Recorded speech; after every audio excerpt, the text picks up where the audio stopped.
माळ कुठे लावली इथं खाली लावली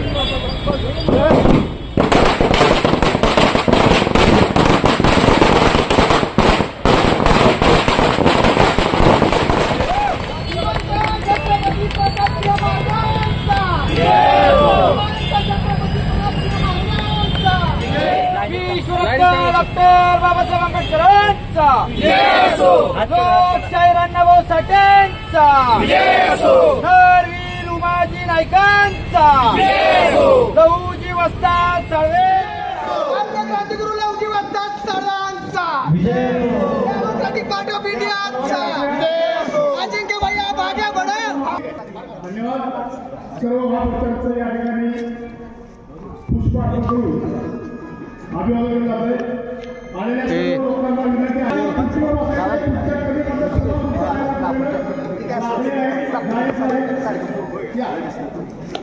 विद्यापीठावर उपस्थित असणाऱ्या सर्व कार्यकर्त्यांना विनंती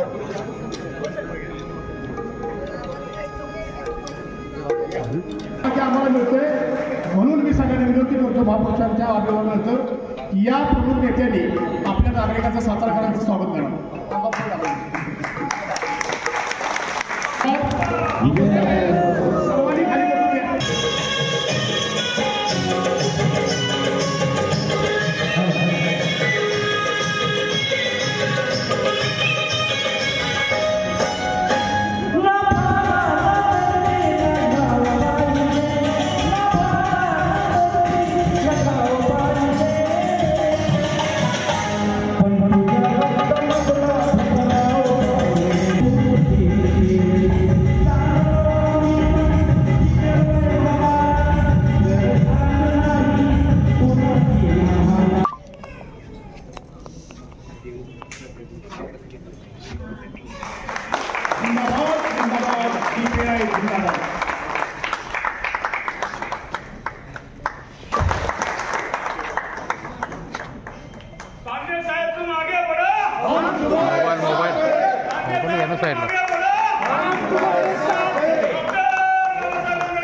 सचिन आणि 107 हुतात्म्याच्या रक्ताचा रंग लेवून जन्माला आलेली महाराजांची त्यांनी छकड लिहिली. माझी मैना गावावर राहिली माझ्या जीवाची होती मैना माझी मैना माझी मैना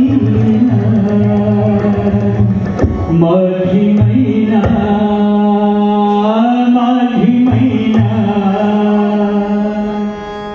माझी मैना गावावर राहिली माझ्या जीवाची होती माझी मैना गावावर राहिली माझ्या जीवाची होती माझी मैना गावावर राहिली माझ्या जीवाची होती माझी मैना माझी मैना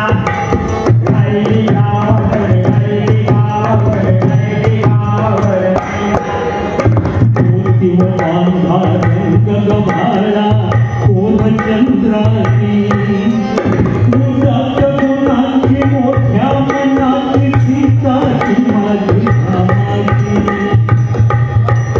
हसून बोलायची मंद चालायची सुगंध पेटती कांती हळूकुटी सोन्याची नव्या नवरीची काळी जाण्याची देखी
विचारधारा परिषदेचे सन्माननीय अध्यक्ष, आजच्या कार्यक्रमाचे अध्यक्ष सुकुमार कांबळे सर, प्रमुख वक्ते प्राध्यापक डॉक्टर शरद गायकवाड आणि DPIचे महाराष्ट्राचे अध्यक्ष अजिंक्य भाया चांदणे, विचारपीठावर उपस्थित सर्व आणि चांगल्या कार्यक्रमाला सर्व जागृत नागरिकांचं या ठिकाणी स्वागत करतो आणि प्रास्ताविक सादर करतोय.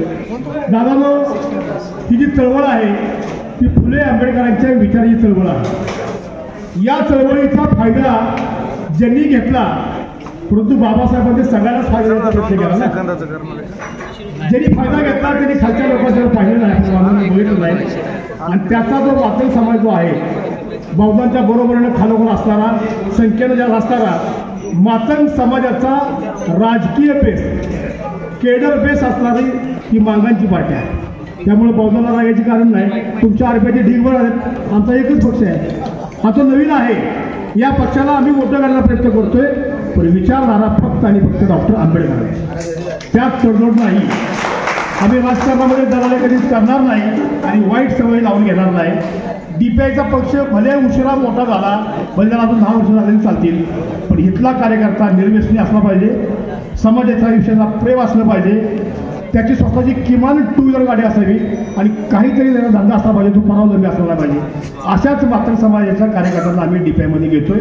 महाराष्ट्र आपण म्हणतो, सर्वजण म्हणतात की हा पुरोगामी महाराष्ट्र आहे, पण मागील 2014 पासून देशातील आणि राज्यातील वातावरण पाहता हा महाराष्ट्र पुरोगामी राहिलाय का, याचं चिंतन आणि मंथन करण्याची खऱ्या अर्थानं चळवळीतल्या प्रत्येक कार्यकर्त्याला गरज आहे भैयासाहेब सर.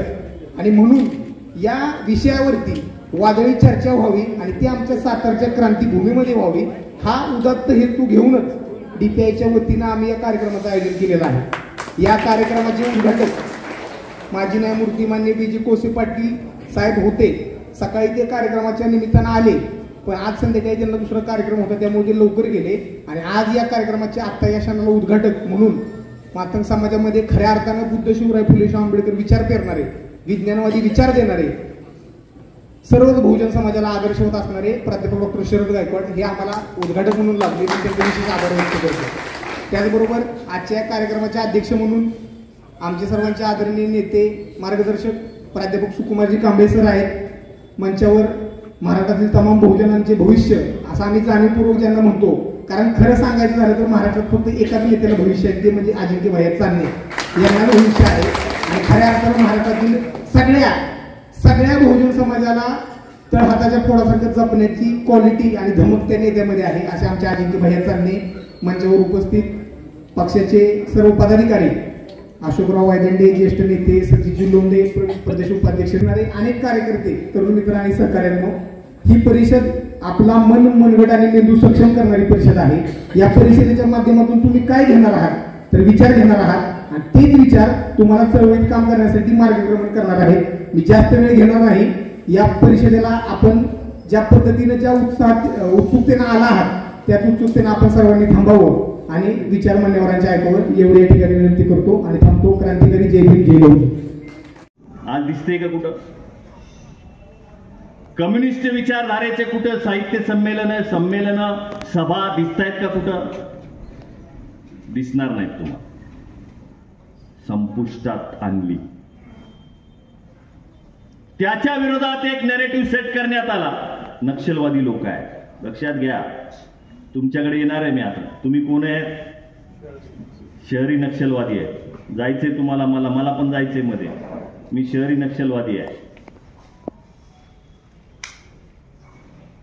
कम्युनिस्ट विचारधारा ज्या पद्धतीनं या महाराष्ट्राच्या देशाच्या भूमीतून नष्ट करण्यात आली, त्याच्यासाठी त्यांनी केलेली कॅम्पेनिंग, वर्षानुवर्ष केलेलं काम, त्याच्या असणाऱ्या नेत्यांवर असणारे एक वेगळ्या पद्धतीचं नेरेटिव्ह, त्यांच्याबद्दलचा अपप्रचार देशामध्ये, त्यांच्या असणाऱ्या हत्या, इथपर्यंत ही विचारधारा संपवण्यासाठी संघाने काम केलेलं आहे. त्यांची विचारधारा त्यांना टिकवायची आहे. एक एक विचारधारा आपल्याला दिसते. आता भारत पाकिस्तानची लढाई चालू होणार आहे. लढाई, युद्ध हे आता हत्याराने खेळली जात नाहीत. माझ्या मित्रांनो, माझ्या माता भगिनींनो, बांधवांनो, हे डोक्यातून काढून टाका. सध्या देशात जी लढाई चालू आहे, ही लढाई विचारधारेच्या विरुद्ध विचारधारेची लढाई आहे, हे लक्षात ठेवा. देशामध्ये जी लढाई चालू आहे ही एका विचारधारेच्या विरुद्ध दुसऱ्या विचारधारेची लढाई आहे. त्यांची विचारधारा मजबूत करण्यासाठी, आपल्या वैचारिक शत्रूंची विचार मजबूत करण्यासाठी अशा पद्धतीचे षडयंत्र वारंवार रचले जातात, फसले जातात. हा दृष्टिकोन विकसित व्हावा, तुमच्यामध्ये दृष्टिकोन यावा, याच्यासाठी ही पुरोगामी विचारधारा परिषद आम्ही साताऱ्यामध्ये आयोजित केलेली. लक्षात, हा या परिषदे विचारधारेची माणसं जपावी लागतील. वाढवायचं नंतर बघू. समजून घ्या मी काय म्हणतोय. आपल्याला फुले, शाहू आंबेडकर, अण्णाभाऊ छत्रपती शिवाजी महाराज यांच्या विचारधारेची माणसं ही जपावी लागतील. त्यांचा विचार प्रचार करण्याची वेळ सध्याची नाही. आपल्या विचाराची माणसं जपण्याची ही वेळ आहे, लक्षात ठेवा. या देशामध्ये ज्या पद्धतीनं वातावरण तयार केलं जातं एक विचारधारा संपवण्यासाठी, त्याच्याबद्दल वेगवेगळ्या पद्धतीचा नॅरेटिव्ह सेट केला जातोय. पुरोगामी विचारधारेची लोक, त्याच्या घरात जर महात्मा फुलेंचं पुस्तक सापडलं तर त्याला जेलमध्ये जावं लागतं, हे लक्षात. फुलेंचं पुस्तक एखाद्या साहित्यिकाच्या घरात सापडलं तर तो नक्षलवादी ठरवला जातो.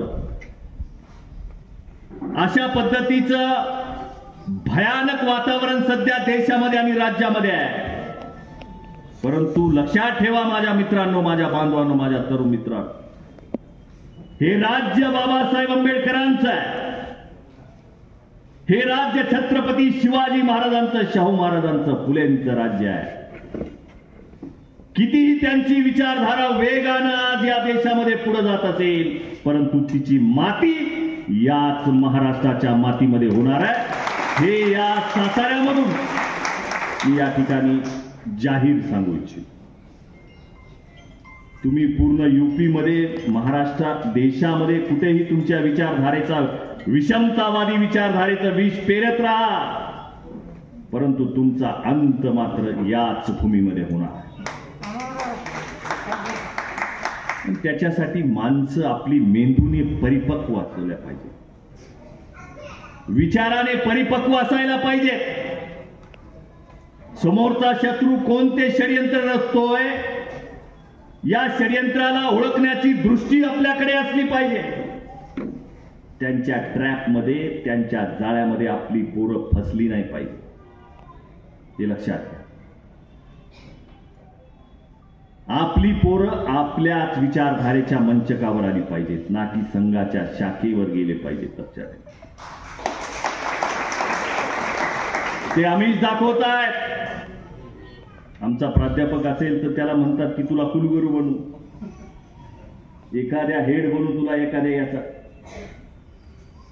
आमचा जो बेस आहे, आमची जी पॉवर आहे, हे आमचे कर्मचारी आहेत, आमचे अधिकारी आहेत, हे त्यांनी ओळखलंय. लक्षात ठेवा, आमची जी ताकद आहे, आमची जी पॉवर आहे, हे अधिकारी आहेत. शेड्यूल कास्ट 59 जातीचे असणारे आणि शेड्यूल ट्राईबचे असणारे आमचे अधिकारी ही विचारधारा मजबूत करत आहेत. ही गोष्ट यांच्या लक्षात आली आहे. म्हणून ते आता या जातीमधल्या कर्मचाऱ्यांमध्ये पहिल्यांदा बुद्धिभेद करत आहेत. कुणामध्ये पहिल्यांदा बुद्धिभेद चालू आहे? तुमच्या अधिकारी वर्गामध्ये. आता अधिकारी मोठा फंड जे संघटनांना देत होते, ज्या चळवळींना देत होते, आता ते देत नाही. ही सध्याची परिस्थिती आहे. लोक आहे, आपलं पोरग संध्याकाळी कुठं जात आहे याच्यावर लक्ष ठेवा. जय भीमचा नारा जय श्रीराम पर्यंत पोहोचायला लागलाय. लक्ष ठेवा. आपल्या भविष्यातल्या पिढ्यांकडे लक्ष ठेवा. जर आपल्या कर्मचाऱ्यांना आमिष दाखवून त्या पद्धतीनं तुला हेड बनवतो म्हणून त्यांच्या विचारधारेचा प्रचारक बनवतात, तो जर इतिहासाचा मास्टर असेल, इतिहासामध्ये परिंदा असेल, इतिहासामध्ये त्याचं प्राबल्य असेल, तर त्याला त्यांच्या सोयीचा इतिहासाचं पुस्तक बाहेर काढायला लावतं. बरोबर आहे. हा इतिहास आपल्या माणसाच्या हातून लिहिला जातो आणि आपल्या माणसापर्यंत पोहोचवला जातो. तोच आपल्याला आता खरं वाटायला लागलं. त्याबद्दल मी बोलणार नाही, परंतु मी माणसं उरलेली नाही. महाराष्ट्रामध्ये या विचारधारेला जगवणारी, पुढे घेऊन जाणारी माणसं आता उरलेली नाही. आता कुणी पोवाडे गात नाही या व्यवस्थेच्या विरोधात. आता कुणी शाहिरी म्हणत नाही या सिस्टीमच्या विरोधात. काल परवा त्या मुंबईच्या पोरानं थोडं सिस्टीमच्या विरोधात बोलला तर त्याला शिक्षा भोगावी लागली. दाखवलं त्यांनी की आमच्या नादी लागतात तर आम्ही हे हाल करू. बाबासाहेब आंबेडकरांच्या बाबतीमध्ये नेरेटिव्ह सेट केला, फेक नेरेटिव्ह सेट. निळ्या झेंड्याच्या बाबतीमध्ये नेरेटिव्ह सेट केला. महात्मा फुलेंच्या बाबतीमध्ये नेरेटिव्ह सेट केला. नेरेटिव्ह म्हणजे काय? एक दृष्टिकोन, चुकीचा दृष्टिकोन. याचे त्यांचे जे प्रचारक असतात ते त्या वारंवार प्रचार करत असतात या गोष्टी. ओबीसीच्या मनामध्ये बाबासाहेबांबद्दल द्वेष येतो कुठून? ओबीसी वर्गाच्या मनामध्ये त्यांना का वाटत नाही की फुलेंचा फोटो आपल्या घरात असावा? माळी समाजाच्या एखाद्या व्यक्तीला का वाटत नाही त्याच्या घरामध्ये फुलेंचा फोटो असावा? कारण फुलेंच्या बाबतीत त्याच्या मनामध्ये एक नेरेटिव्ह सेट झालेला आहे. याने कुणासाठी काम केले फुलेंनी? मारा मारण्यासाठी. आपल्यासाठी काय केलंय का? नाही. मग कशाला फोटो? बघा मी काय संविधानाची मोड. मग असं काय व संविधानाच्या बाबतीमध्ये एवढा तिरस्कार त्या व्यक्तीच्या मनात नाही? असं काय आहे या संविधानामध्ये? बरं काय शिकवलं जातं जेव्हा दिल्लीमध्ये संविधान जाळलं जातं? दिल्लीमध्ये संविधान जाळलं, मग त्याला काहीतरी सांगितलं असेल ना, कुणीतरी सांगितलं असेल ना. मग हा नेरेटिव्ह सेट करणारी यंत्रणा या देशामध्ये काम करते. त्या विचारधारेला ओळखणे आणि त्याला निस्तनाबूत करणे ही खरी लढाई विचारधारेची आपल्याला लढायची आहे. आणि त्याच्यासाठी आपल्याला सज्ज राहण्यासाठी ही पुरोगामी विचारधारा परिषद महाराष्ट्रात असेल तर लोक येत नाही. ही आपल्या विचारधारेची पिची हाटायला, ही पिचे हाट आहे आपल्या विचारधारेची. लक्षात ठेवा. आता मुस्लिमांकडे त्यांचं लक्ष वेधलं गेलेलं आहे.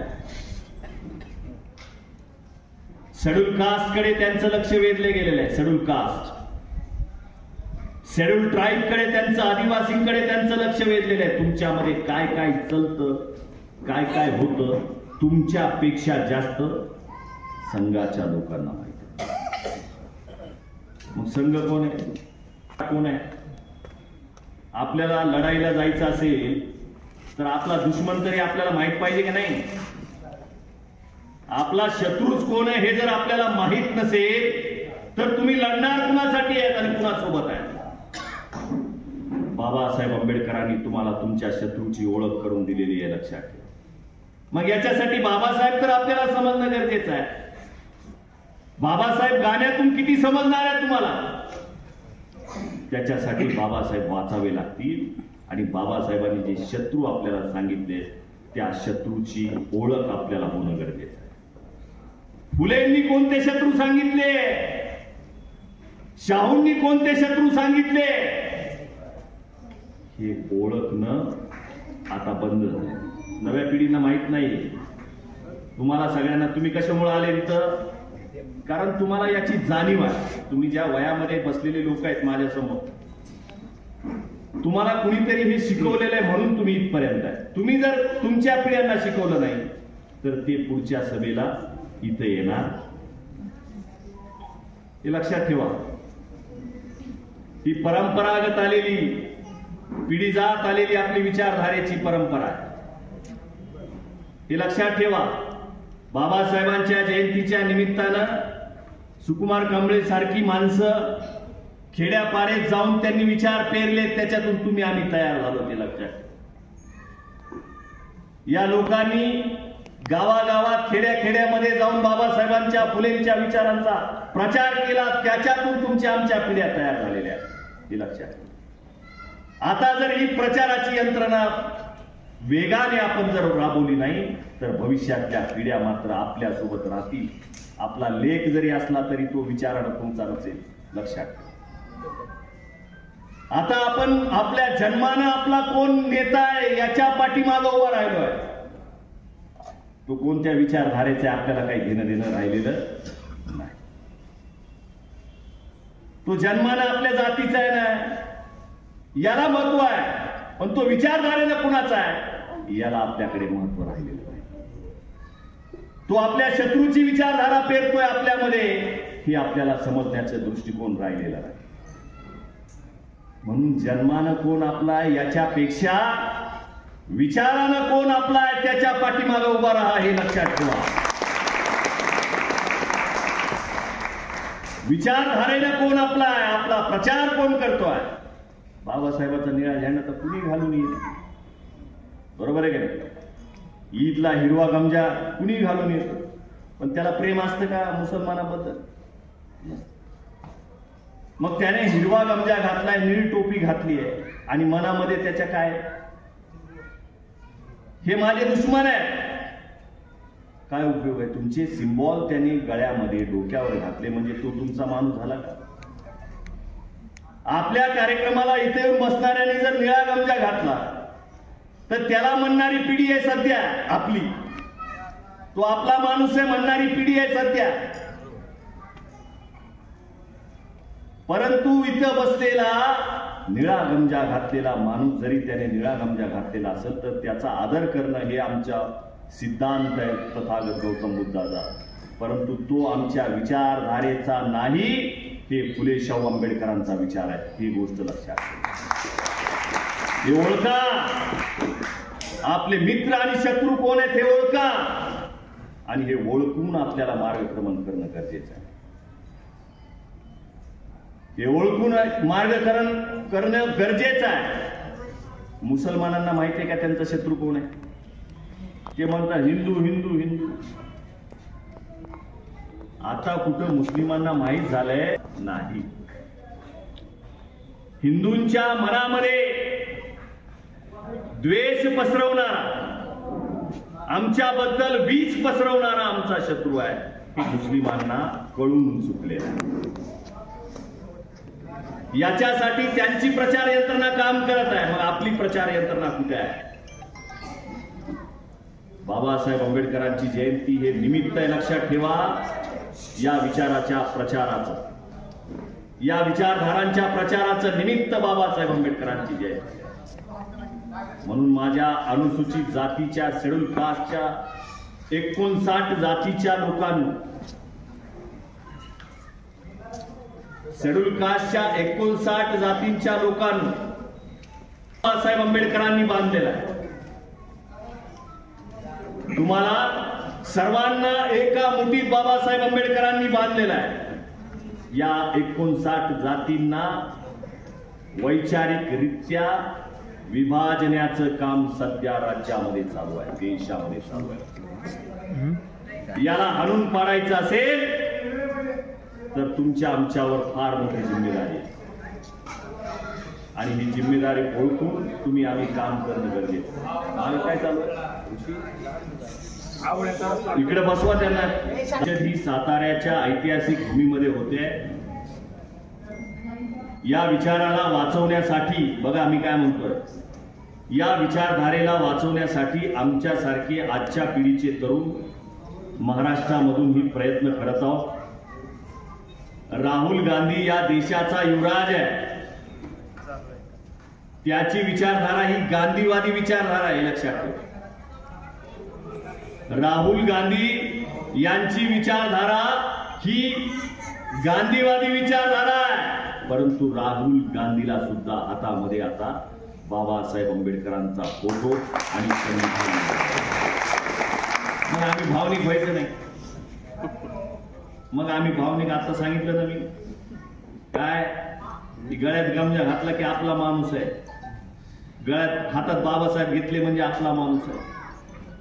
त्यांना गरज पडायला लागली या गोष्टीची, हे लक्षात ठेवा. राहुल गांधी यांना वैचारिकरित्या त्यांचा पक्ष जर टिकवायचा असेल तर फक्त आणि फक्त पुरोगामी विचारधारा त्यांच्या पक्षाला वाचू शकते, की राहुल गांधींना कळून चुकलेला आहे. म्हणून संविधान एका हातात आणि एका हातात मनुस्मृती राहुल गांधी घेतात.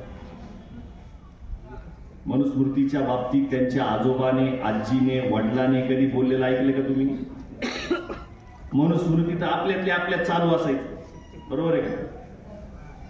मनोवाद, मनुस्मृती हे असले शब्द आपल्या लोकांमध्ये, जे पुरोगामी विचारधारेचे लोक, आणि आपण जर मनुस्मृतीचं ओबीसीने सांगायला गेलो तर त्यांच्या मनामध्ये काय असतंय पहिलं, हे असं बोलतात काय बी, यांना काय कळत नाही. आपल्याला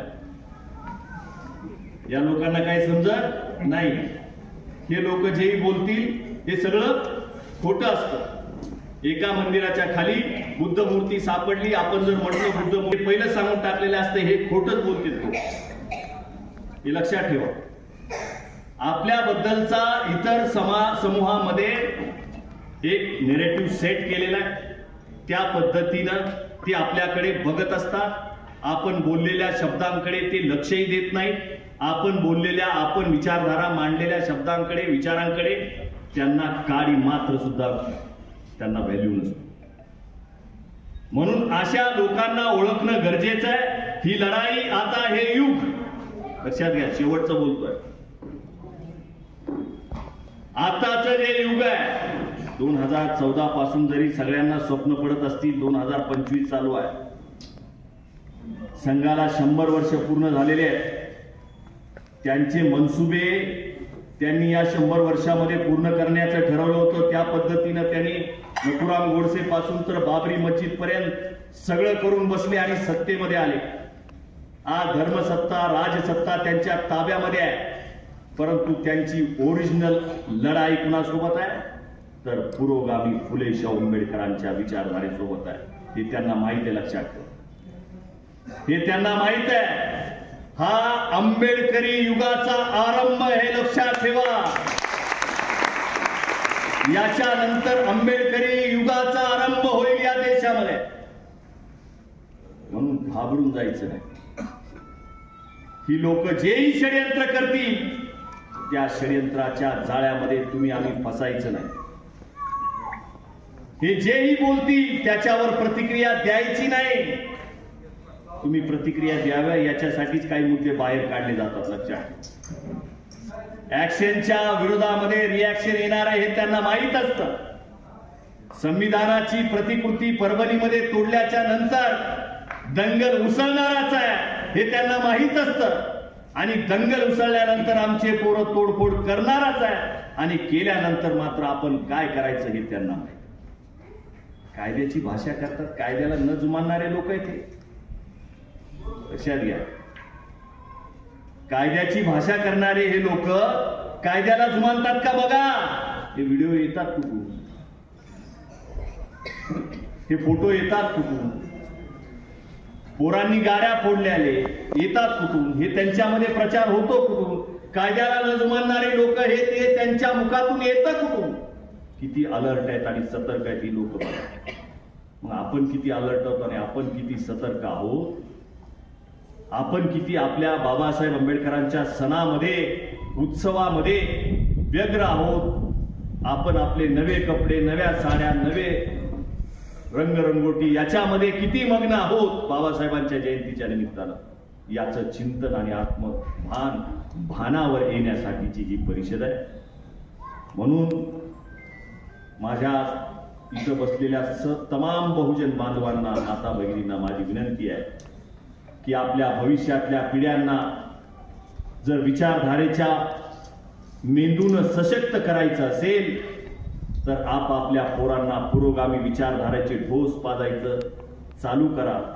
त्यांच्या हातामध्ये असणारा जो बॉम्ब आहे मोबाईल नावाचा, त्याच्यामधून येणारा जो व्हायरस आहे, जे संक्रमण आहे, ते RSSचं संक्रमण आता आपल्या वस्त्यांपर्यंत पोहोचायला लागलेलं आहे आणि या संक्रमणातून आपल्या पिढ्या बाधित होत आहेत. याच्यासाठी आपण अलर्ट असणं, लक्षात आपण भानावर असणं गरजेचं आहे.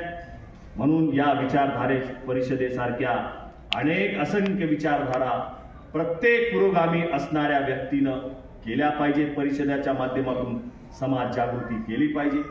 जाता जाता एवढंच सांगेन की ज्याला कविता येतात त्यांनी या विचारधारेच्या कविता रचाव्या. ज्याला पोवाडे येतात त्यांनी या विचारधारेचे पोवाडे चालू करावेत, म्हणावेत. ज्याला शाहिरी येते त्याने शाहिरी म्हणावी. ज्याला साहित्य लिहिता येतं त्यांनी साहित्यातून हा विचारधाराचा प्रचार करावा. प्रचाराचा वेग आपल्याला वाढवावा लागेल. जे सरेंडर झालेले लोक आहेत त्या लोकांना पुन्हा तुम्हाला बाहेर काढावं लागेल. त्यांना ताकद द्यावी लागेल, त्यांना आधार द्यावा लागेल आणि लढण्यासाठी पुढे घ्यावं लागेल. हे लक्षात ठेवा. हा या पुरोगामी विचारधारा परिषदेचा उद्देश आहे आणि या उद्देशाचा सफल करण्यासाठी तुम्ही सर्वजण आलात त्याबद्दल मी आपला सर्वांचा ऋणी आहे. ऋषीच्या सोबत असणारे सर्व कार्यकर्ते, मंगेश आवळे, ऋषी वायदंडे असतील, आमचा सनी नलावडे असेल किंवा आमचा सगळे असणारे, त्याच्यासोबत असणारे सर्व कार्यकर्ते, आमचे ज्येष्ठ असणारे अमरजी गायकवाड, या सर्वांचं मी आभार व्यक्त करेन, ऋण व्यक्त करेन की या विचारधारेचा जो उद्देश होता आमचा, या विचारधारेचा प्रचार आणि प्रसार करणं आणि समाजापर्यंत तो पोहोचवणं, हा उद्देश सफल करण्यासाठी ऋषिकेश गायकवाड यानं हा सुंदर कार्यक्रम आयोजित केला. त्याबद्दल मी आपल्या सर्वांचा ऋणी आहे. एक नेता म्हणून तुझं भविष्यामध्ये ऋषी या जिल्ह्यामध्ये नाव होईल. एक विचारधारेचा परिपक्व कार्यकर्ता म्हणून तुझं नाव इतिहासामध्ये राहील हे लक्षात ठेव. तू काही विश्व हिंदू परिषदेचा किंवा बजरंग दलाचा कार्यकर्ता नाहीये. तुझा वापर करून फेकाय. लक्षात ठेव ही आपली विचारधारा आहे, पुरोगामी विचारधारा आहे. बाबासाहेब आंबेडकरांची, शाहूंची, छत्रपती शिवाजी महाराजांची विचारधारा. याच्यामध्ये काम करणाऱ्या प्रत्येक तरुणाचं नाव इतिहासामध्ये नोंद केलं जाईल. हा काळ आणीबाणीचा काळ आहे. विचारधारेच्या दृष्टीने हा काळ आणीबाणीचा आहे. याच्यामध्ये ज्याने ज्याने काम केलं तो इतिहासामध्ये नोंदला जाईल आणि ज्याने ज्याने सरेंडर झालं तो गद्दार म्हणून गिनल्या जाईल. लक्षात ठेवा. म्हणून आपल्याला लढायचं आहे, पुढं जायचं आहे. आता त्यांनी नवीन जाताना एवढं सांगेल की काल परवा मंत्रिमंडळामध्ये जनसुरक्षा कायदा आणलाय. डीपीआयच्या सर्व पदाधिकाऱ्यांना सांगतो कोणता कायदा. डीपीआयचे जेवढे पदाधिकारी लक्ष द्या. विशेष जनसुरक्षा कायदा महाराष्ट्रामध्ये लागू करण्यात आला. त्याचा GR मी वाचला. त्याच्यामध्ये माझ्यासारखे भाषण करणारे, फुले शाहू आंबेडकरांच्या विचारांचा प्रचार करणाऱ्या संघटना, त्याचे प्रचार करणारे, त्यांच्या विचारधारेला विरोध करणाऱ्या प्रत्येक व्यक्तीची, संघटना, पक्ष हे बंद करण्याचा तो कायदा आहे, लक्षात ठेवा. या कायद्या अंतर्गत या कार्यकर्त्यांना, या संघटनांना जेरबंद केलं जाईल अशा पद्धतीचा कायदा काल परवा महाराष्ट्र शासनाने लागू केलेला आहे. याच्यामध्ये अजितदादा पवार तुम्ही शब्द देखील बोललेला नाही, हे आम्ही लक्षात ठेवू. हे आम्ही लक्षात ठेवू. तुम्ही फुले शाहू आंबेडकरांचं खोट हे आम्ही लक्षात ठेवू. जेव्हा हा कायदा लागू होत होता तेव्हा तुम्ही शांत बसलेला.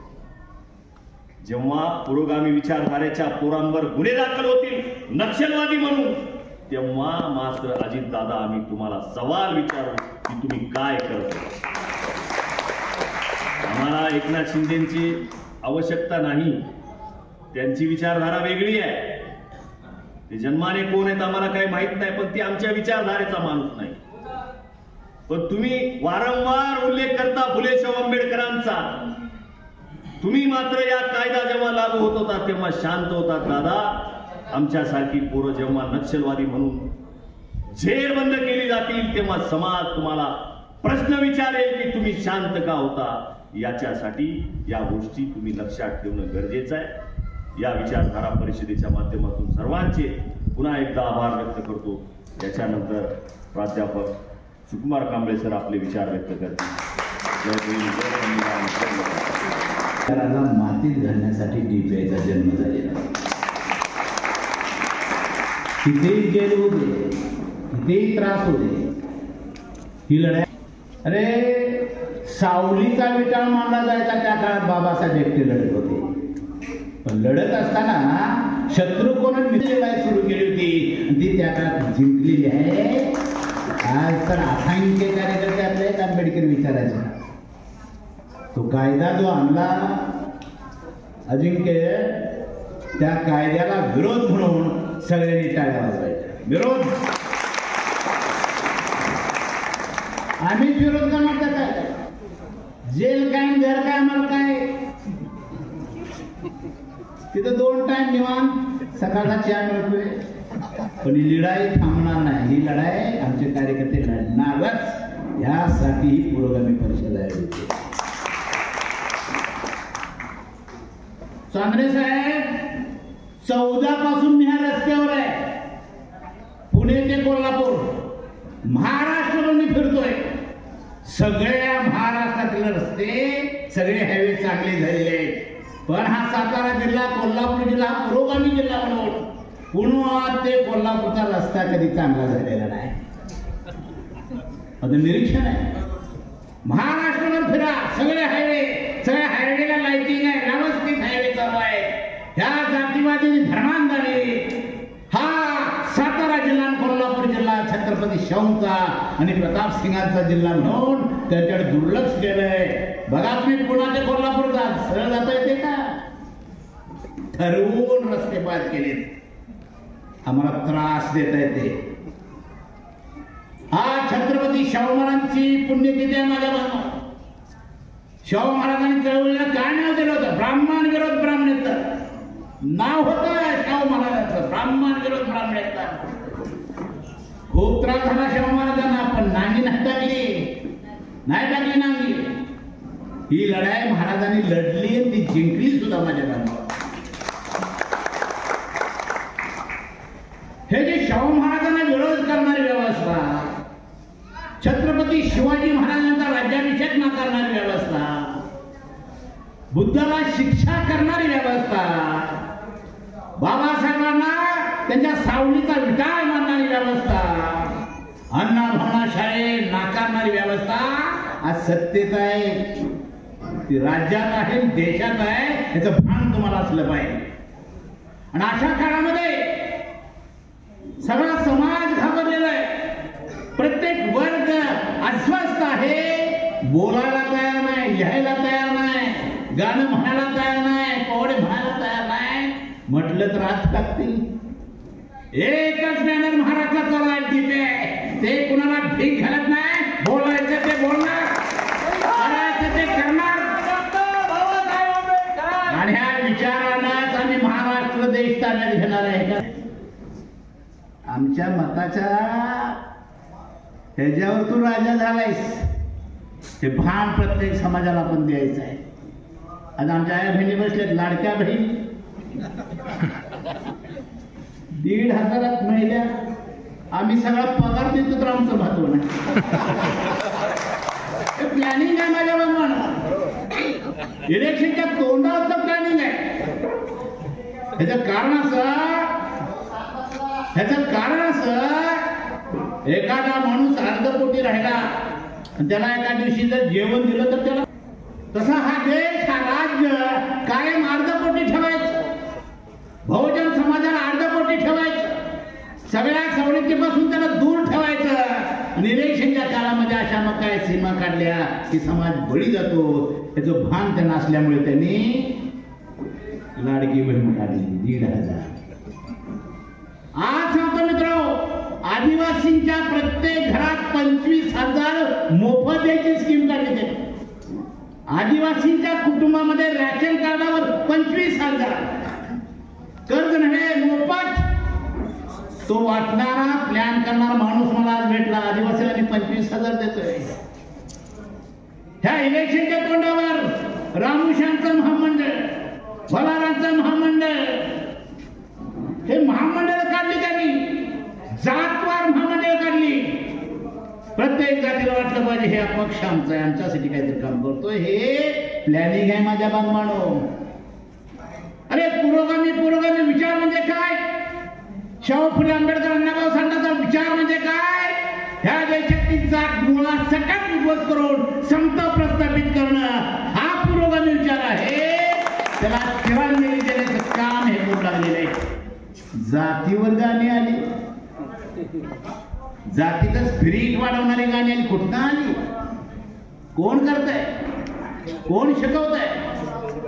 आज अजिंक्य म्हटलं ते खरं आहे, आमचे नेते सुद्धा तिकडे गेले. जे नेते डरकाळी फोडत होते, बाबासाहेबांच्या नावासाठी जीव द्यायला तयार होते, या हिंदुत्वाच्या ब्राह्मणांच्या विरोधात करत होते, ते नेते त्यांच्या आज स्टेजवर आहेत. शरण गेलेत, अजिंक्य म्हणतातच गेलेत का नाही? पण ह्या सगळ्या वातावरणामध्ये जर बाबासाहेबांचा, फुलेंचा, अण्णाभाऊंचा, छत्रपती शिवाजी महाराजांचा विचार जीवन ठेवायचा असेल तर डेमोक्रॅटिक पार्टी ऑफ इंडिया शिवाय पर्याय नाही मित्रांनो. एखाद्या स्टेजमध्ये एखादा प्रोग्राम घेताना त्यांना स्टेजवर घेऊ नका. हे शत्रू समाजाला, शत्रू कोण मित्र कोण कोण सांगायचं समाजाला. जर आपण त्यांना स्टेजवर घेऊन जर आपण राजकारण करू लागलो, त्यांना स्टेजवर घेऊन जर आपण समाज मंदिराचं उद्घाटन करू लागलो, त्यांना स्टेजवर घेऊन आपण पुतळ्याचे उद्घाटन करू लागलो, तर समाजाला शत्रू कोण मित्र कोण कोण सांगणार? कसं करणार समाजाला? आणि म्हणून ह्या सगळ्या गोष्टीकडे आपण लक्ष दिलं पाहिजे. आणि जर हे लक्ष दिलं नाही तर मग समाज हा मेंढरासारखा असतो. तुम्ही ते कार्यकर्ते म्हणून जमलाय, समाज जमलेला नाही हे समजून घ्या. कार्यकर्ते आहात आणि कार्यकर्ता म्हणजे पाईपलाईन आहे. आज अजिंक्य जे बोलले मी बोलणार आहे ते समाजापर्यंत सोडण्याचं काम तुम्हाला करायचं आहे. पण पाईपलाईन जर लीक झाली तर काय करायचं?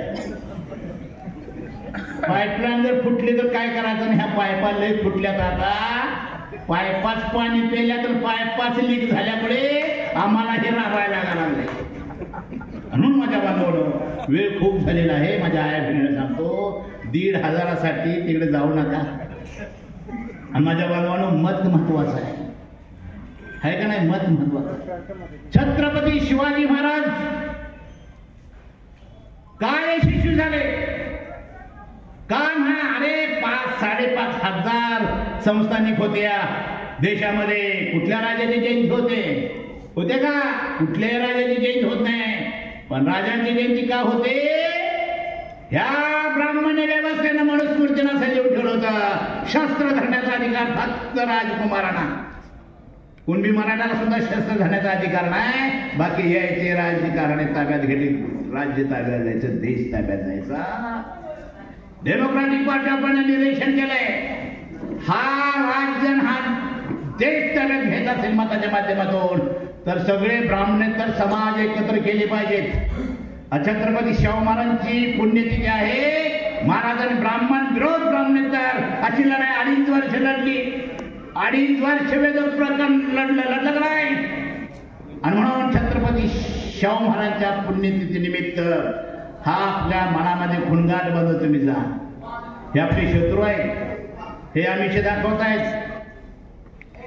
काय आमिष हो, कसली आमिष यांची, काय देतात हे? तुमच्या नोकऱ्या गेल्या का नाही? सगळ्या खाजगी केल्या त्यांनी, केलं का नाही? सगळ्या खाजगी केल्या, शाळा खाजगी झाल्या, तरी समाज शांत आहे. 15,000 प्राथमिक शाळा जूनला बंद होत आहेत. 15,000 शाळा बंद होत आहेत. काय क्रायटेरिया लावलं त्यांनी? 20 विद्यार्थ्यांचा कमी जर वर्ग असेल ती शाळा बंद. 15,000 प्राथमिक शाळा जूनला बंद होत आहेत. 20 लाख विद्यार्थी आपले शिक्षणापासून वंचित राहणार आहेत. कुणी लक्ष द्यायचं? लक्ष दिलं पाहिजे ना, ह्याच्यावर आंदोलन झाली पाहिजेत ना. तो सभागृहामध्ये अमित शहा म्हणतोय, काय म्हणतोय? आंबेडकर असा जप करण्यापेक्षा देवाचा धावा केला तर स्वर्ग मिळाला, हे जपानं सांगितलं होतं. स्वर्ग, नरक, आत्मा, जन्म, पुनर्जन्म हे अंधश्रद्धा डोक्यामध्ये घालण्याचं त्यांचं काम आहे. अरे सभागृहामध्ये ज्या घटनेच्या आधारे हा गृहमंत्री झाला तो म्हणतोय बाबासाहेबांचं नाव घेऊ नका, तरी सुद्धा आम्ही शांत आहे, बोलायला तयार नाही. चीड येईना झाल्या मला. कधी तर माणूस म्हणून आपल्याला राग येऊ दे, राग येऊ दे म्हणजे मारामारी करायचं म्हणत नाही. हा राग तुम्हाला मताच्या पेटीतून काढावा लागेल, मतपेटीतून काढावं लागेल. हे तुमच्या आंदोलन, मोर्चे, निदर्शने हे करूच रे. केलाच तर तुम्ही नक्षलाईट म्हणून कायदा येतोय, पण मतावर तर कायदा येणार नाही. मत टाकायला तर कोण रोखणार नाही. हे तुमचे आंदोलन, मोर्चे सगळे झूट आहेत त्यांच्या समोर. ते दाद देत नाहीत. अरे दिल्लीच्या सीमेवर 1.25 वर्ष शेतकरी बसला का नाही? 750 शेतकरी मेले. घटना सांगते, एखादं मोठं आंदोलन सुरू झालं की पंतप्रधान पुढे जाऊन चर्चा करून तो प्रश्न सोडवायचा असतो. एक वेळेस सुद्धा पंतप्रधान शेतकऱ्यांच्या समोर गेला नाही. 750 शेतकरी मेले. एका मृत व्यक्तीच्या कुटुंबाला सुद्धा त्यांनी भेट दिलेली नाही. वास्तव आहे का नाही? हे सगळं त्यांनी उद्ध्वस्त केलं माझ्या बांधवानो. हा देश विक्रीला काढलाय आणि त्यांना पुन्हा मनुस्मृती आणायची आहे. एवढं सांगतो, 25 ला ते हिंदुस्थान करणार होते देशाचं नाव, ते 35 वर गेले. कारण अजून या देशात, त्या राज्यात पुरोगामी माणसं जिवंत आहेत. हा रिपोर्ट तिकडे गेल्यामुळे ते 35 वर गेले. पण 35 पर्यंत आम्ही पण काही शांत बसणार नाही. 35 ला हे राज्य चालत त्याची तयारी म्हणून अशा पुरोगामी परीक्षेत आम्ही घेत चाललोय. लोकांना कळावं शत्रू कोण, मित्र कोण. आमच्या स्टेजवर आहे का कोण त्यांचा? रावणला आम्ही स्वीकारलाय, तो अमर गायकवाडचा पोरगा आहे. आणि अमर गायकवाड आयुष्यभर आंबेडकरवाद जगले, तडजोड केली ना आंबेडकरवादाशी. अमर गायकवाड ना काय गोष्टी आम्ही अमान्य करू, पण अमर गायकवाड हे अशा आहे की तडजोड नाही विचाराशी का केल्या, एकटे राहिले अमर गायकवाड. पण तडजोड नाही. अशा अमर गायकवाडचा मुलगा आम्ही जिल्हाध्यक्ष दिलाय. आज सांगतो, ह्या जिल्ह्याचा नेता ऋषिकेश गायकवाडच होणार, याच्यामध्ये माझ्या मनामध्ये शंका नाही. आज जिल्ह्यामध्ये तालुक्यामध्ये आम्ही दीप्याची पेरणी करतोय. तो पक्ष आहे. पक्ष म्हटलं की मत आहे. तुमचं मत दीप्याच्याच कार्यकर्त्याला गेलं पाहिजे. पण अजिंक्य सांगितलं तशी मतं जातात आपली, ती आता बंद करा, बंद करा. बाबासाहेब म्हणे मत म्हणजे तुझा स्वाभिमान आहे, स्वतःचा संसार सुखी करण्याचं ते साधन आहे. असं मत आपण चुकीच्या ठिकाणी टाकल्यामुळे आमचे संसार उद्ध्वस्त झाले. स्वाभिमान आपण घाण ठेवत चाललोय, ह्याचं भान तुम्हाला आलं पाहिजे. आम्ही समाजकारण म्हणून चळवळ करत नाही, ते राजकारण म्हणून करणार आहे. आणि आमच्या डोक्यात आहे ह्या महाराष्ट्राची सत्ता सगळ्या खोकेर समाजाला बरोबर घेऊन डेमोक्रॅटिक पार्टी ऑफ इंडिया महाराष्ट्राची किमान सत्ता घेणार ह्याच्यासाठी राबतोय. पण महाराष्ट्रामध्ये आतापर्यंत नाही ना मिळाले आमच्या हातात सत्ता. आमच्या हातात भिकेच कटोरे दिले. महामंडळ दे नाही तर आमदारकी दे. याच्या पलीकडे आमची काय मार्ग नाही. एक महामंडळाचा माणूस महाराष्ट्रातल्या सगळ्या समाजात काय भलं करणार आहे? एक आमदार जी आपण घेतली तर एक आमदार महाराष्ट्राच्या समाजात काय भलं करणार आहे सांगा ना. एक मंत्रिमंडळ तुम्हाला दिलं, एक मंत्री महाराष्ट्राच्या बहुजनाचं काय भलं करणार आहे? टोटल सत्ता ज्यावेळेस आपल्या ताब्यात येईल त्यावेळेस समाजाचं हित आपण करू शकतो याचं भान तुम्हाला असलं पाहिजे. आज त्यांनी फॉर्म्युला वापरलाय, घ्या सगळं पण मेन माणूस मीच पाहिजे. 120-125 मराठाचे आमदार असून सुद्धा फडणवीस मुख्यमंत्री आहे. लक्षात घ्या. परुळाकडे परुळ माहिती नाही, गडगाव गडगड शेवटी परुळ राज्य करतोय. काय ताकद आहे? एखाद्या खेड्यात ब्राह्मणाचं एकही घर नसतं पण मुख्यमंत्री ब्राह्मण. काय गणित आहे त्यांचं? कधीतरी शिकवाय त्याचं पण गणित. ते प्लॅनिंग त्यांचं महत्वाचं आहे. त्या प्लॅनिंग आम्ही ओळखलंय, दिप्याने ओळखलंय. ते किती भीती घालू देत, मी अजिंक्य आमची सगळी फळी त्या विचाराला भीक घालणार नाही. महाराष्ट्रामध्ये त्यांचा तर आम्हाला विरोधच आहे पण अंतर्गत पण विरोध आहे. अंतर्गत पण विरोध आहे पण त्याच्यावर आम्ही दुर्लक्ष करतो. त्यांचा अज्ञान आहे. या अंतर्गत आम्हाला विरोध करतात ते त्यांचा अज्ञान आहे. हा त्याचा आम्ही आत काढलाय. पण जो समोरचा शत्रू आहे त्याच्यावर डायरेक्टच आम्ही अटॅक करतोय. आम्ही चोरून लपून इनडायरेक्टली असल्याने बोलत नाही. आता बोलण्याची वेळ नाही, ती ते दिवस नाही. डायरेक्ट ते केलं पाहिजे. आणि म्हणून छत्रपती शाहू महाराज असतील, छत्रपती शिवाजी महाराज असतील, संभाजी महाराज, अरे तो पिक्चर काढला कोणता? छावा. छावा ना, खोटा इतिहास दिला ना शेवटी. त्यांना हिंदू मुस्लिमांची दंगल हवायची. सांगितलं पाहिजे संभाजी राजाचा जो शिक्षा झाली ती मोगलांनी दिलेली नाही. का दिल्या? मोगलांच्या राज्यामध्ये कुठेही तशा प्रकारची शिक्षा मोगलांनी कुणालाही दिलेली नाही. हा इतिहास आहे. शिक्षा झाल्यानंतर इथली ब्राह्मणी व्यवस्था, मनुस्मृतीची व्यवस्था म्हटली शिक्षा देण्याचं काम आमचं आहे. आमच्या ढगला कंडक करून शाहू महाराज संभाजी महाराजांना मारलं का नाही? दाखवा ना तो इतिहास. कंडक केलं, वडूच्या भागामध्ये फेकून दिला आणि त्या भागातल्या आमच्या माणसांना वाटलं रे आमचा राजा नोकरी मुनात आहे. ते कंडक जोडलं, वडूला धन दिलं का नाही? संभाजी राजांची तिथं समाज आहे की नाही? त्या इतिहासकाराला कळायला पाहिजे की नाही तिथं जायचं. शेवट असा दाखवलाय दलित मुस्लिम आणि हिंदूंची कत्तली झाल्या पाहिजे, दंगली झाले. याच्यासाठी ते पिक्चर आहे. सगळा खोटा ते इतिहास बदलत चालले, इतिहास खोटा करत चालले. तो संघाचा अध्यक्ष भागवत काय म्हणतोय? काय म्हणतोय भागवत? छत्रपती शिवाजी महाराजांची समाधी टिळकांनी शोधली म्हणतोय. त्याला इतिहासकारांनी काढल्यासारखं. टिळकांनी शोधली म्हणतोय. लगेच आमचे इंद्रजित सावंत इतिहासकार लगेच म्हटले खोटे बोलताय ते. छत्रपती शिवाजी महाराजांची समाधी फुलेंनी शोधली. म्हणणारे पण साहित्यिक आमच्याकडे आहेत, नांगी टाकणारे साहित्यिक नाही. ते कोरटकर काय म्हणतोय? लेखा हो सुद्दीनरावा बामणांचं राज्य आहे. लेखा आमच्यामुळे तुझं राज्य आहे. काय धाडस पाहिलं त्यांचा. कोरटकर म्हणतोय सुद्दीनरावा ब्राह्मणांचं राज्य आहे. तो राव सोलापूरकर म्हणतोय शिवाजी महाराज पेटाण्यातून आलंच नाही, लाच घेऊन आलं. काय धाडा रे? हे करलं तर पळून जाणारे अवलाद तुमची आमच्यावर खेकरले. आमच्यावर खेकरले. आम्ही बुद्धाचे अनुयायी आहे. बुद्ध काय म्हणतात? जाऊन कुणाला मारू नको, ती हिंसा आहे. पण घरात एखादा आला तर हात वर करून बसू नको.